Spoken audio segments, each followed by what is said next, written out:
Good morning, everybody. We are back again. The show is called TBR Solutions Sports Forum. It's myself and hopefully Tshepang Last. I see Ken still struggling with the internet. My name is the Saubrey Boyz Walefatshe from TBR Solutions Sports Forum. There's quite a lot to discuss this morning. But I think we'll have only one show because there's too much load shedding, which becomes a deterrent because it disturbs quite a lot. So, to avoid some problems, it's better to do one show rather than do two shows because you'll never know whether you'll be able to edit the other show.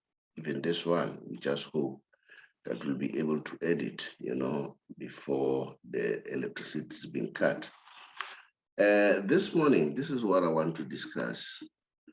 I'm sure you have seen now that the teams are preparing.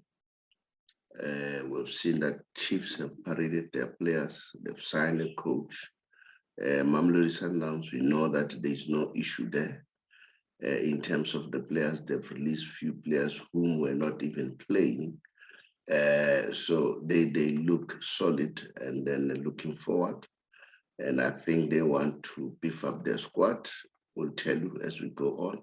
Now, having seen all those things, who do you think is going to be the contender for the PSL this season?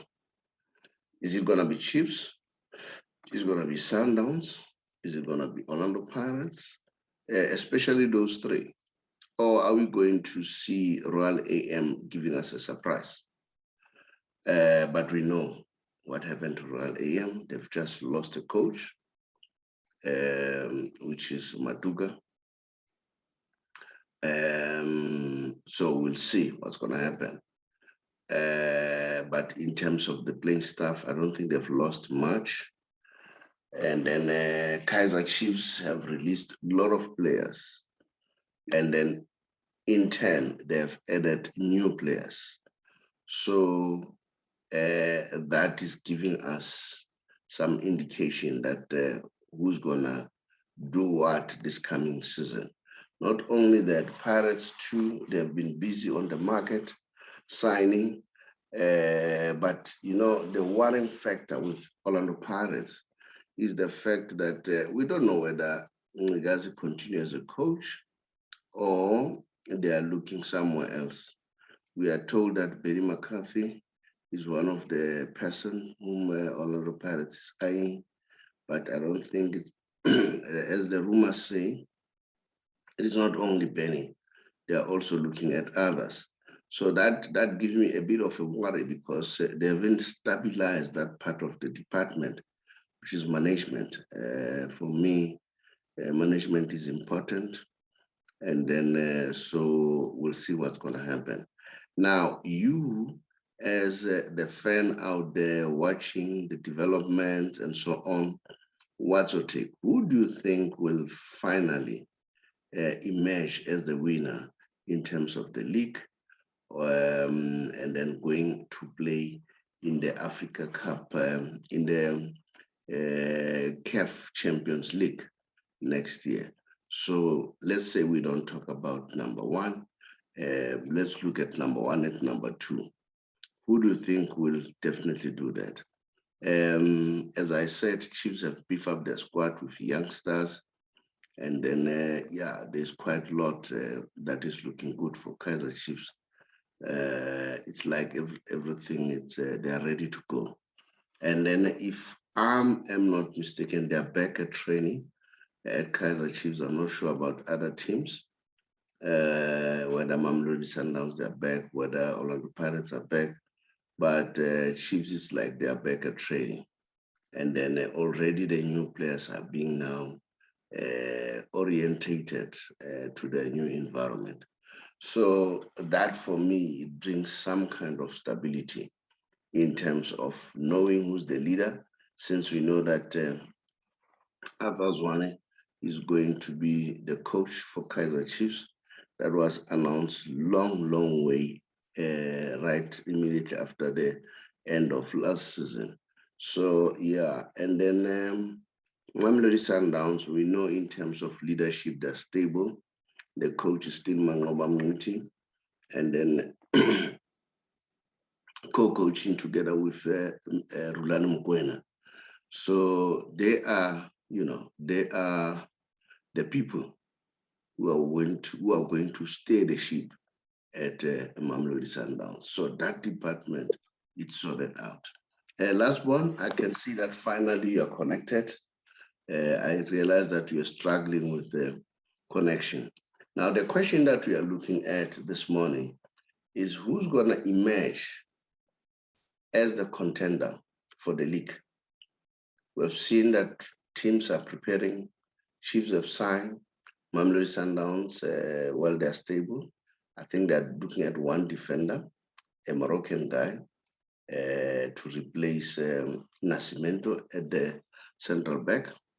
And then we know that Pirates also have signed, but the issue of the coach is still an issue that we don't know whether Mandla Ngigazi continues or a new coach is coming in. And then Royal AM, they've just lost Maduka, but they haven't lost much in terms of personnel. And then, so who do you think is going to be the winner finally when you just observe what you are seeing currently? Yeah, so that a lot of a lot of teams are beefing up their squads with the signings that are coming in each and every week. I saw an interview of Coach Rulani this week. He was asked the same question as well, that aren't they under pressure with what the teams are doing now with the current signings? The teams are just beefing up their squads with all the signings that are coming in. He only just said that the only pressure that they have is to only um, make sure that they defend the league title and they defend the cup competitions which they have won in the past season. Um, the pressures on them is for them to beat their targets, not looking at other teams. So the pressure, I could say, it lies within the other teams, not Sundowns, because of the other teams, especially the bigger clubs, have got a point to prove, and they are trying to, I would say, restore their identity and also bring back, the glory days which belong to these respective clubs in terms of winning cup competitions and actually competing in the league. They haven't been competing in the past 5 years because of Mamelodi Sundowns have been winning the league in the past 5 years. So Sundowns, they don't really have much pressure. They've done the signings that they needed to do. They actually beefed up their squad even more. It's a strong squad which they have. They can compete anywhere. They are still, I still say they are still a threat to all the teams, in the DSTV Premiership uh, uh, uh, and in the continent as well.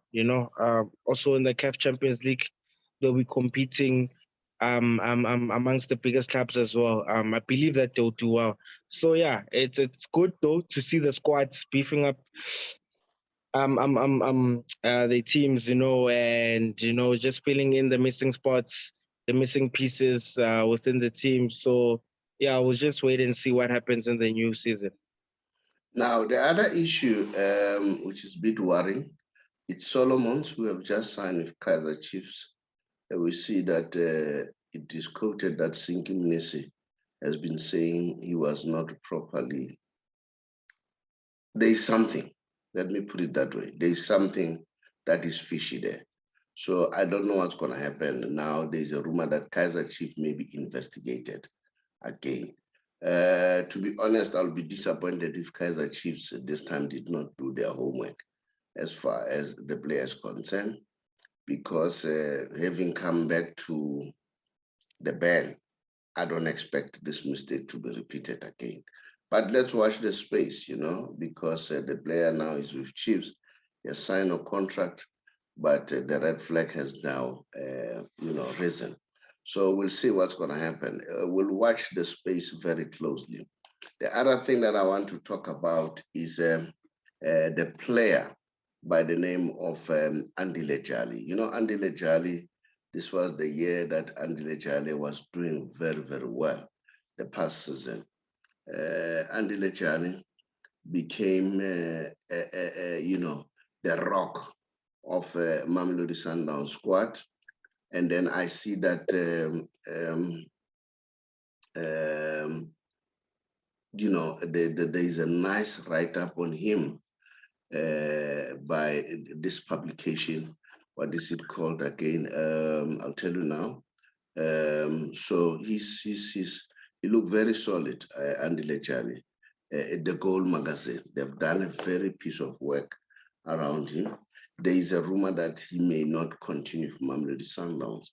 So I don't know what would, you know, what would motivate that. Well, there is a rumor that he might be feeling of going back overseas. But, you know, listen to what he said to Rob Marawa, that which team else can you play if not Mamelodi Sundowns, because they're winning trophies. If you want trophies, why don't you play for Sundowns? Remember Andy Lejali, he became the PSL midfielder of the year, and then he was the last man standing for MTN, and then also the man of the tournament for Nedbank Cup. So yeah, we'll see. But if I was somebody else advising him, it wouldn't make sense for him to go overseas, because he's already, you know, is reaching that age whereby he's a little bit older. Unless he wants more money, then why can't you negotiate with Mamelodi Sundowns and get more money rather than going overseas? Because apparently his ambition is still to play for the, what you call, for the national squad. So what's your take quickly? Yeah, Andile Charlie, yes, his contract expires at the end of June. Um, and yeah, his ambition as well is he doesn't want to play for any other club besides Sundowns. But if he's getting offers overseas, and if Sundowns is not willing to renew his contract, then I think he should opt to go overseas. Probably it's a better team, maybe financial wise for him. Maybe it makes sense, but I don't think Mamelodi Sundowns will let him go. I think there will be a new offer in place for him, and I definitely feel like he will be joining Mamelodi Sundowns in the new season. You Mm, know, uh, that was one of the key things last season, and he did absolutely well. Um, Giving him maybe another 2 or 3 years contract, I think will do well for him. It'll do well for him and the club as well. You know, there's a lot that he still needs to offer for the club. He's fit. He's match fit. He's hungry. He still wants to play. We could all see that he still wants to play and he's doing well. So it will be a huge blow if they lose Andile Charlie. If mm. Mamelodi Sundowns lose Andile Charlie now, I think it will be a huge blow for them. Yeah, I will see what's going to happen. Yeah, I don't know. I'm told that what is this? David Nyati has been appointed as the national scout for the Bafana Bafana. And then apparently he's a very good scout in terms of recruitment. Apparently, a lot of players who have been who formed the backbone of Cape Town, Ajax Cape Town, they were recruited by him. So Safa has recognized that talent, so he's gonna be there now. So which is quite good. And while I'm still there, we know that there is the tussle between Dr. Denny Jordan and then Mary Alidwaba in terms of the position of the PSL. Do you want to say something about that before we move on? Yeah, it's well for me. I won't dive too much into it because it's more politics. But I could say that it's finally good that someone has finally decided to actually contest uh, against that position, you know, and against Danny Jordan. And, you know, maybe it might bring a bit of change Maybe it's all that we've been looking for. Danny Trotan has been there over the past 10 years. The question that I could pose to the viewers out there is, how many coaches have we changed under him? And is there any progress, over the past 10 years with him being in charge? So that's just a question that I would like to pose for the viewers out there. But I don't want to dwell too much on the politics, but it's good that someone is finally there and actually, wanting to bring change in our South African football, because as you can see that it's in crisis at the moment and things are not going well. Yeah, well, it's a little bit tough. We don't know what's going to happen there. I saw Maria being angry with Aaron Mokoena when Aaron apparently asked, what did she do for Limpopo? And then she argued or counter-argued that she's got titles, she got awards that she won. And then if Aaron can come and see those awards, yeah, we don't know. We'll see. It looks like it becomes a dirty situation. And I saw Mamba Tabile Dlamini from the ANC joining that campaign. So yeah, we'll watch the space. We'll watch the space. Now let's go overseas quickly. We are quite aware that Barcelona, they say, their eyes are on the three major signings: Lewandowski, Bernardo Silva, and Conde. So those are the three players that they want. It looks like the door is closed for Messi. If you listen to what is happening down there, they say the relationship between Messi and Laporta and the playing staff is not as good as it used to be. He still talks largely to Busquets and Jordi Alba, who are his close friends. And we know that Messi has said before that he trusts Suarez more than anybody else. That was a shock for me. So that means even people like Neymar cannot be trusted.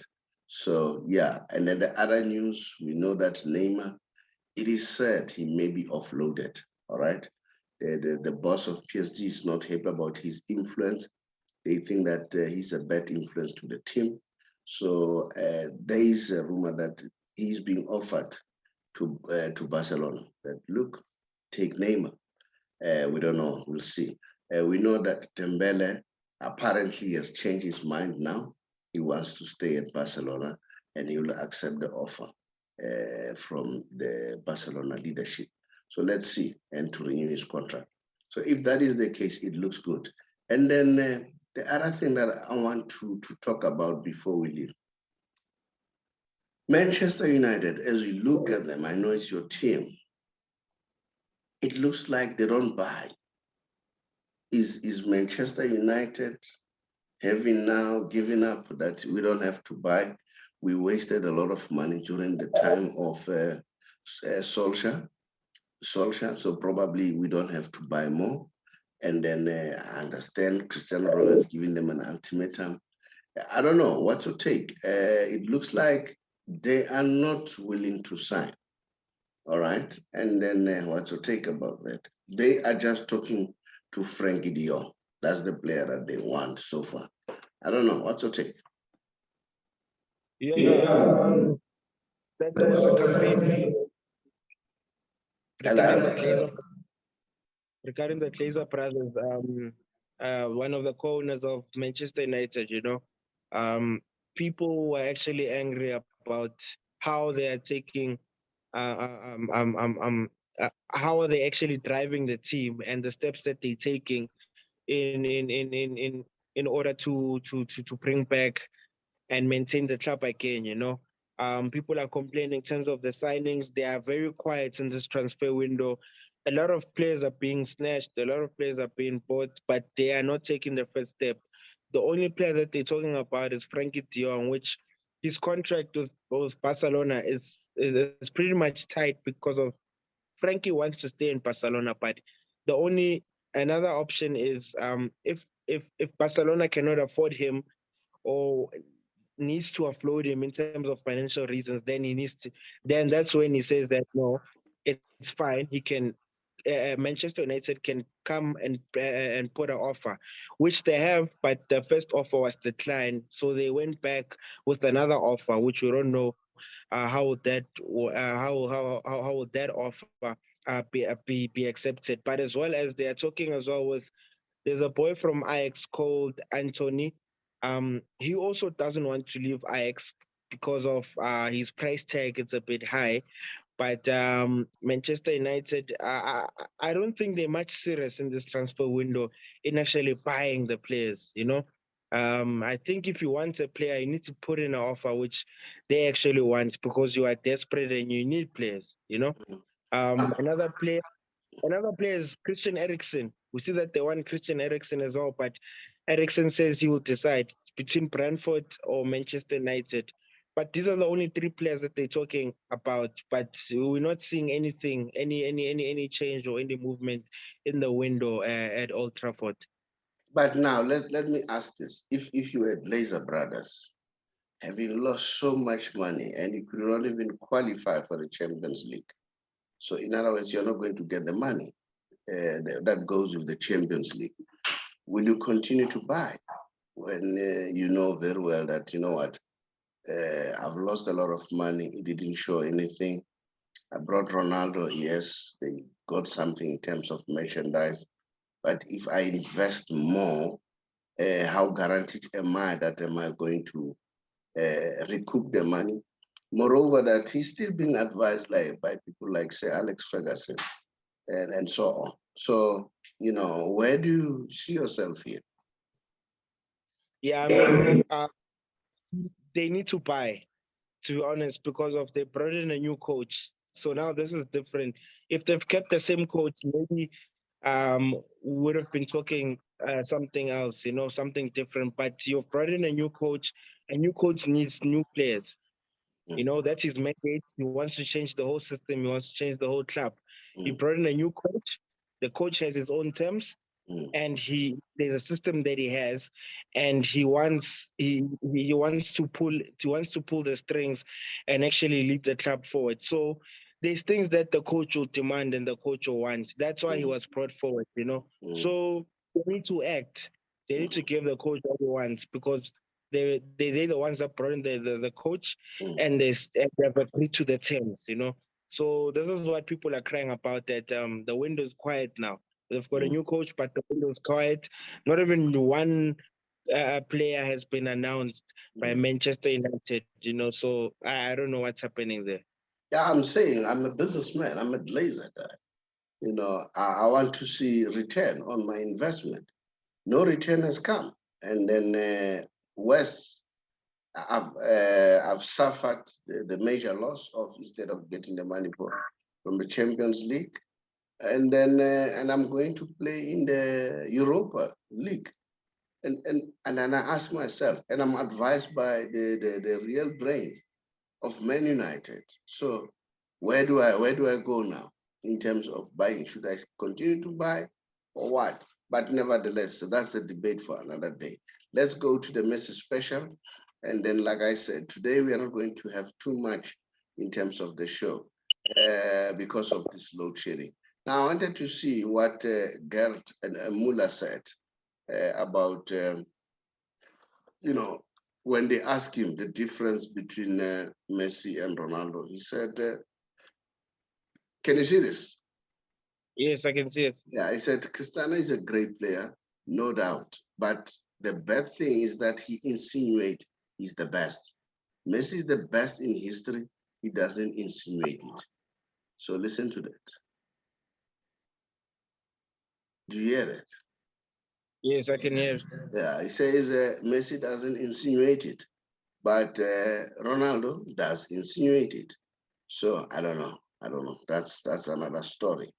Now remember, yesterday it was Messi's birthday. Okay, so because it was Messi's birthday, yeah, we'll continue with the Messi special, and then let me start with this. Messi is now 35 years old, and then this is what I can show, that he has played 934 matches.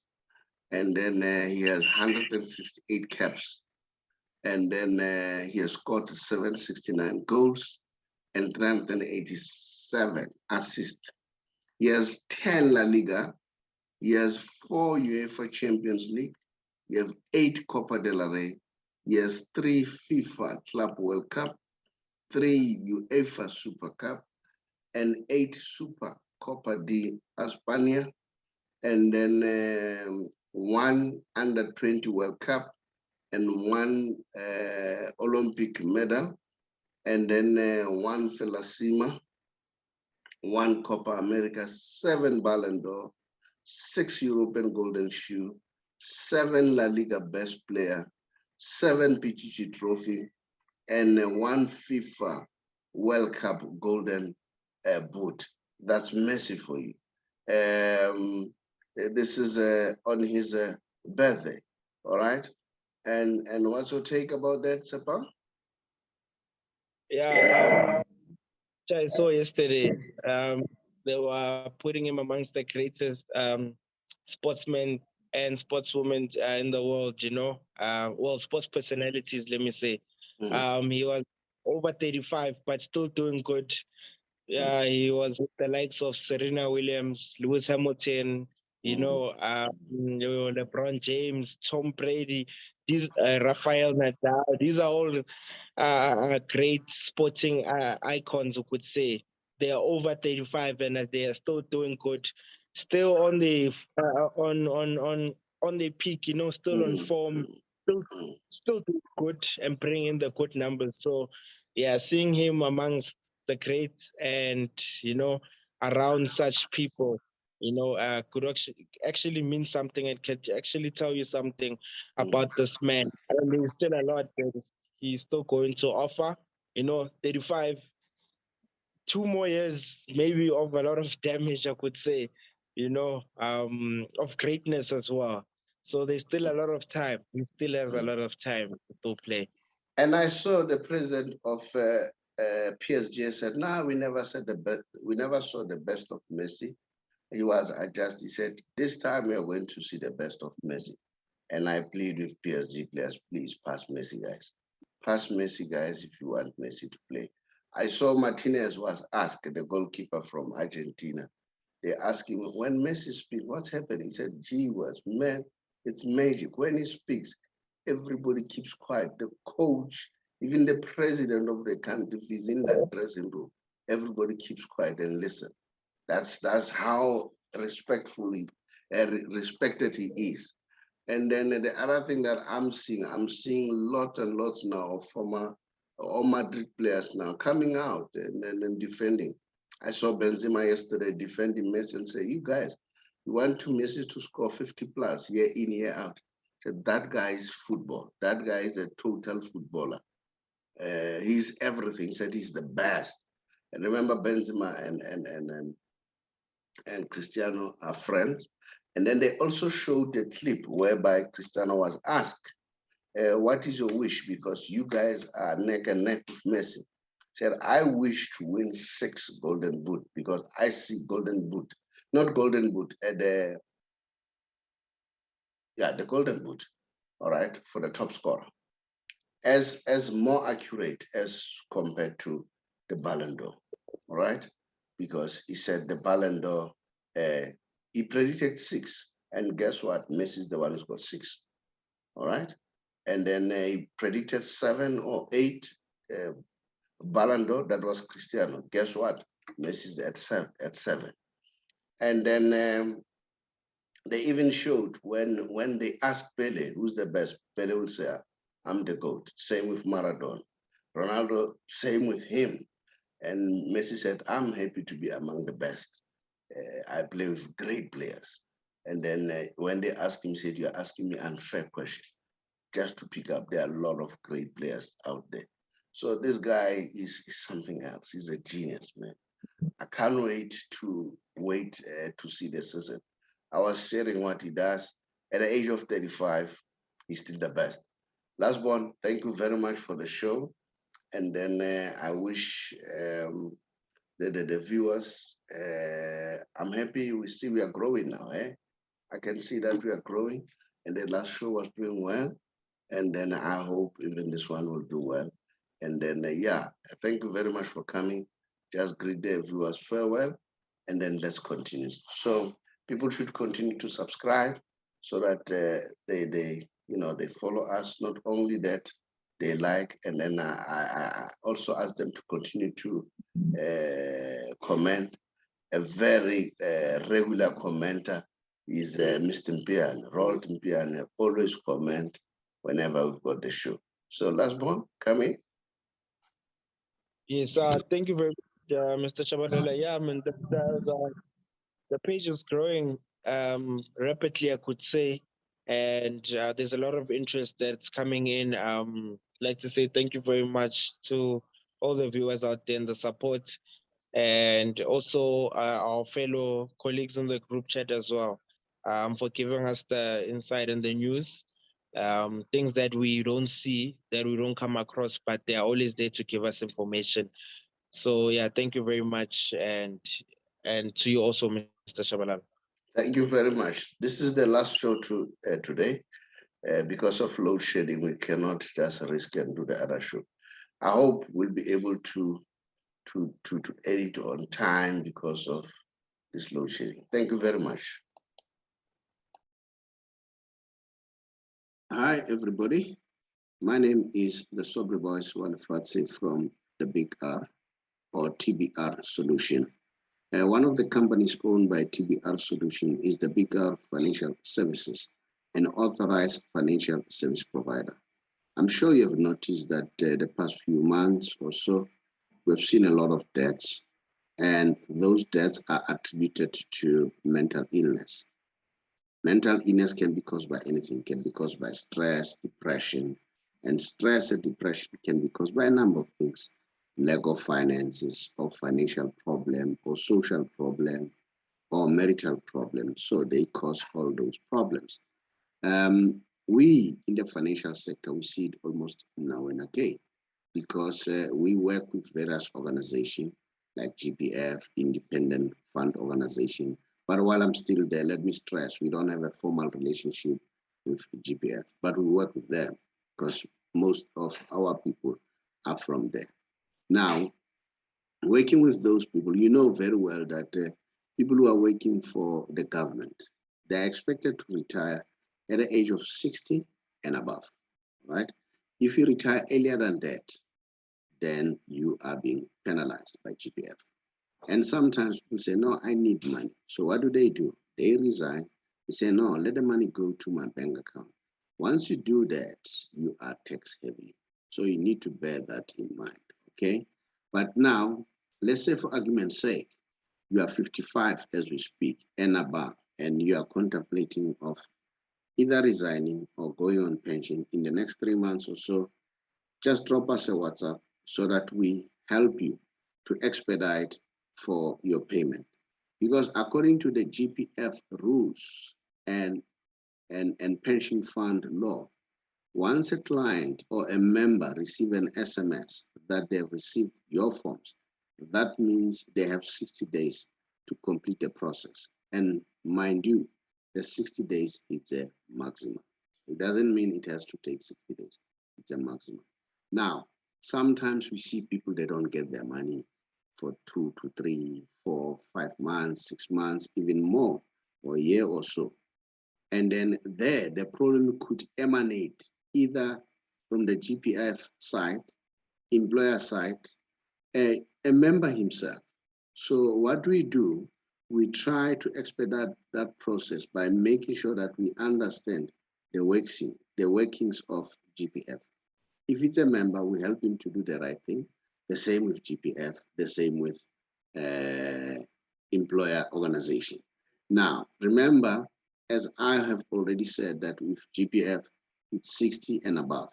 Now, and then we say if you're 55 or more, you can contact us.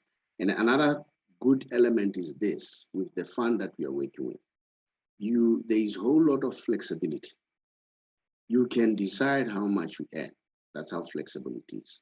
And if, let's say, you pass on, you and your spouse, you can nominate anyone.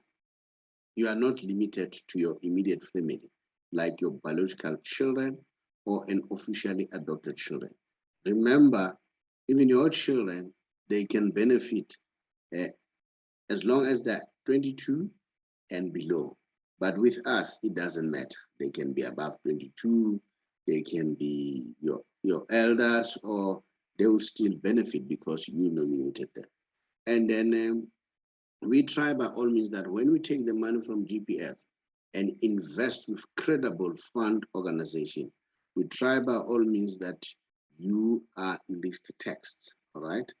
And then and even you are not punished because you are not taking the money, because you are taking to another fund. So which means an independent and credible fund. So it means that there's no need to tax you more. So those are some of the advantages that are there. So you need to bear that in mind. And then if you want to know more, just drop us a WhatsApp on our WhatsApp number. Then we'll call you back. You don't have to call us. We'll call you back and see how can we expedite it. I thank you.